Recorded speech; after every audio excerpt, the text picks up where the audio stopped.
Good evening, everyone. Welcome to Stinchfield. Happy Friday to you. So the pomp and circumstance of the 2022 Olympics cannot cover up what they really are, the Genocide Games. And the world's silence and even acceptance of what is going on in China this week, for the next 2 weeks, I guess, is shameful, at least.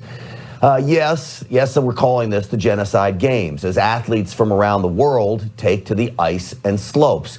More than 1 million Muslim Uyghurs are being held in concentration camps right now. They face brainwashing from China, forced physical labor, sexual abuse, and even death. If you are a Uyghur woman, your plight is even worse. And yet America and the rest of the world bows to China by sending athletes there. The International Olympic Committee follows the lead of the World Health Organization, I guess. Just as it comes to the origins of the China virus, the human rights atrocities are ignored in China as well. And today, as the world watched the opening ceremonies play out, the factories in Beijing are all shut down to limit smog and pollution. The city has been cleaned up to create a false image that that nation, China, is somehow free, welcoming, and tolerant. It is not. This happened to a Dutch journalist in the middle of a live shot earlier today. This sums up all you need to know about China. A reporter being manhandled, you see there, by a man with a red band on his arm. That right there, folks, is the Communist Party exposed. He gets taken away. Came back to do his live shot, but that's bad news. Of course, China will deny everything, including the existence of the Uyghur concentration camps. But you know who else denied the existence of concentration camps? Adolf Hitler did. When Germany hosted the Olympics back in 1932, those games also served as cover for an evil, violent regime, just like the Genocide Games in China do today. China is our enemy, and we are literally sending our athletes behind enemy lines. Listen to Nancy Pelosi today. I would say to our athletes, you're there to compete. Do not risk incurring the anger of the Chinese government because they are ruthless. Well, it's good advice, but the arrogance of Speaker Pelosi is stunning. This is a woman who is literally, her family made millions off investments in China. And she is disguising her advice to athletes to remain silent as some kind of concern. I don't believe her. Sadly, my belief is she is simply running cover for China, advising athletes to remain silent so no negative publicity is leveled against her Chinese business partner, known as the CCP, the Chinese Communist Party. I know there is a temptation on the part of some to speak out while they are there. I respect that, but I also worry about what the Chinese government might do. Oh, I'm sure she also worries about what it'll mean for her investments over there. And by the way, if it's so dangerous and not worth it to speak out against these atrocities, then doesn't our silence, doesn't it make us all complicit in this? All of us worldwide, complicit in the tolerating of this genocide by allowing China to host the Olympics and sending athletes to compete there.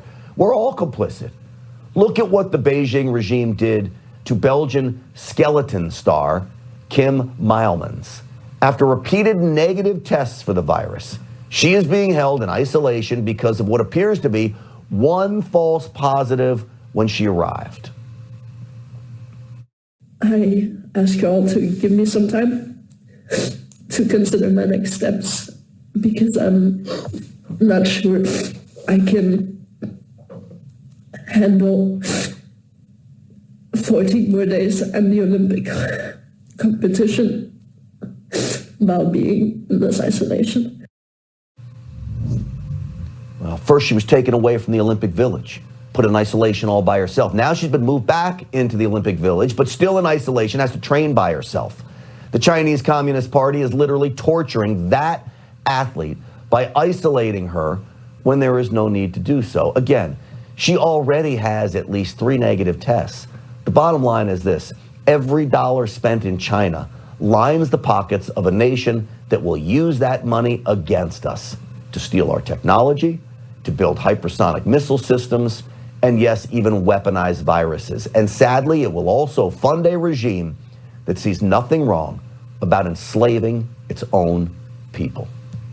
Well, someone who has been striving to bring an end to China's genocide of the Muslim Uyghur population there is a Uyghur himself, the Prime Minister of East Turkistan government in exile, which represents the majority of the Uyghur population in China. He joins me now. Salih Hudayar is with us. Prime Minister, it's great to have you on the program. Thank you for having me. So let me ask you, are you upset with America, the other countries, for sending athletes and taking part in this Olympics? Absolutely. I mean, firstly, the Olympics should have never, taken place in China. The IOC should have given it either to Oslo, Norway, or even Almaty, Kazakhstan.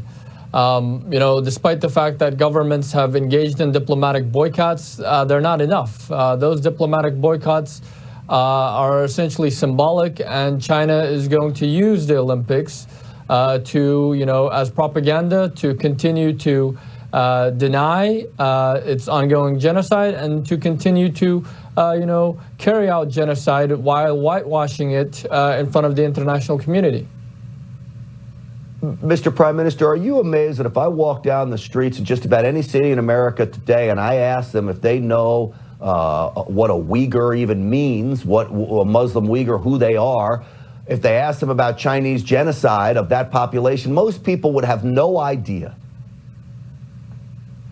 Unfortunately, that is the case. Though more and more people are slowly becoming aware, the majority of the American people and people across the world are still unaware that the genocide is happening in the 21st century.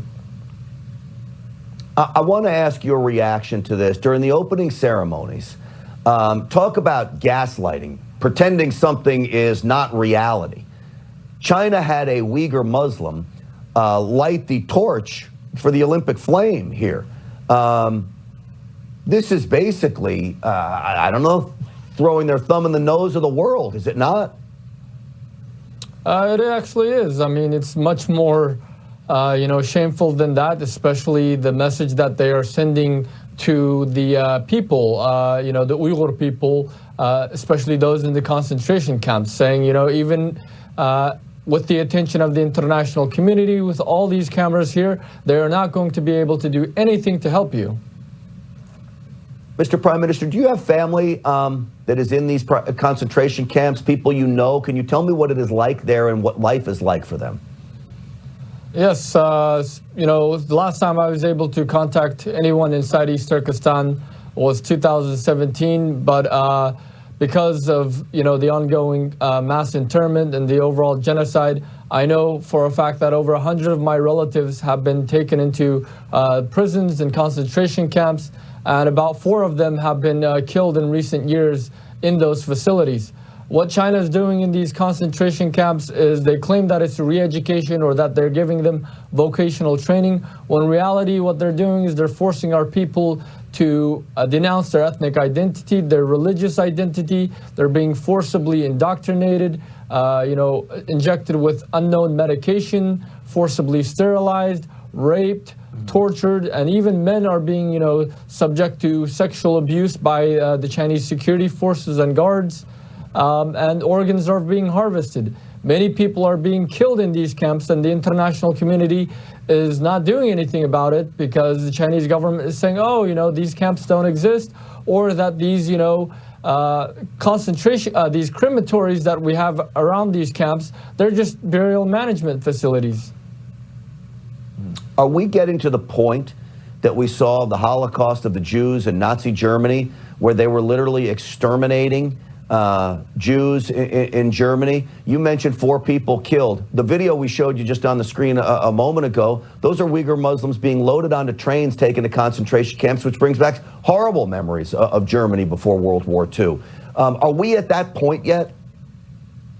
I mean, there are many fears that we are reaching that point if we are already not at that point. I mean, there have been numerous reported incidents of deaths. People are dying in these concentration camps, though it might not be at a mass scale. people are dying. You know, if you have, according to, you know, the witnesses, the former concentration camp survivors, if you have several people that are dying in a concentration camp every day, you know, that's when you have 1,400 camps. If you're saying one person dies, just one person in each camp, that's about 1,400 people dying every day. So we're very fearful that, you know, if the international community doesn't act, like how Hitler was emboldened by, you know, the success of his 1936 Berlin Olympic, we feel that China will be emboldened by its success of its Beijing 22 Genocide Games and engage in further atrocities. Certainly that is China's hope, for sure. This is a giant propaganda games.